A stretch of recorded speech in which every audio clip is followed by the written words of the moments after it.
J'ai 2 filles et 2 petits-enfants. J'habite en Vendée depuis une trentaine d'années et je vis tout. Avant Clopinet, j'ai commencé comme employé libre-service en grande distribution. J'ai petit à petit gravé les échelons dans différentes enseignes, Système U et Leclerc, responsable qualité et service client. Et puis en 2006, j'ai monté ma première entreprise sous enseigne Fun House.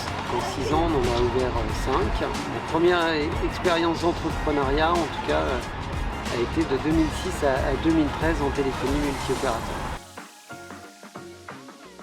J'ai connu Clopinet en fait en 2013, début 2013, quand le marché de la téléphonie se contractait. L'enseigne Fun House en fait avait décidé de quitter le marché français dans l'année et on avait fait une réunion de groupe avec différents franchisés et certains ont dit tiens, il y a un marché qui est en train d'émerger, qui est la cigarette électronique. On ne sait même pas ce que ça peut donner ni quoi que ce soit, mais c'est peut-être un tournant à prendre. On a vu que Clopinet était une enseigne qui franchisait, qui était au tout début, parce que je crois que début 2013, il devait y avoir 5 magasins ou 6 magasins, enfin, c'était vraiment au tout début de l'histoire. On a présenté nos emplacements, nos façons de travailler, et on a signé en fait en juillet 2013. On est arrivé là, on a voulu ouvrir là parce qu'on habite Chaland. J'ai aujourd'hui 4 magasins Clopinet, 3 situés à Chaland en Vendée et 1 à La Roche-sur-Yon en Vendée aussi, dans un centre commercial. On avait ouvert aussi un magasin à Montaigu en 2013, pareil en substitution en téléphonie, qu'on a cédé en 2021 à un de nos anciens salariés en Clopinet.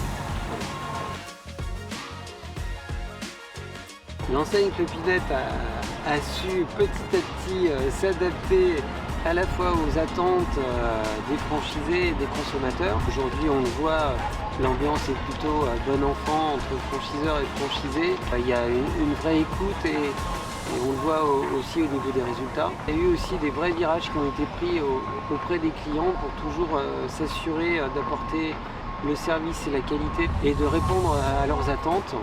C'est un marché qui bouge pas mal, la cigarette électronique, et du coup il faut faire attention à ne pas s'égarer, à vouloir tout faire, parce que généralement on ne fait pas tout bien, mais par contre à garder en ligne de mire le fait qu'on répond aux primo-accédants, mais qu'en même temps on peut les faire monter petit à petit en gamme et il faut pouvoir répondre à leurs attentes et les garder tout au long de leur vie en fait de la côté.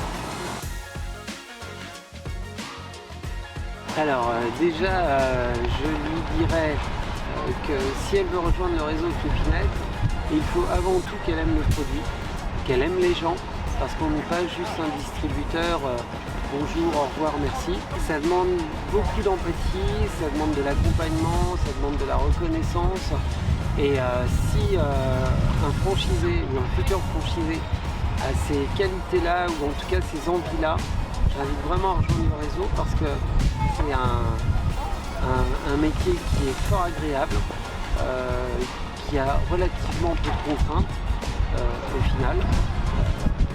Et après, on peut s'entourer d'une équipe et vraiment faire quelque chose, une vraie cohésion, un vrai groupe et prendre énormément de plaisir à développer ça.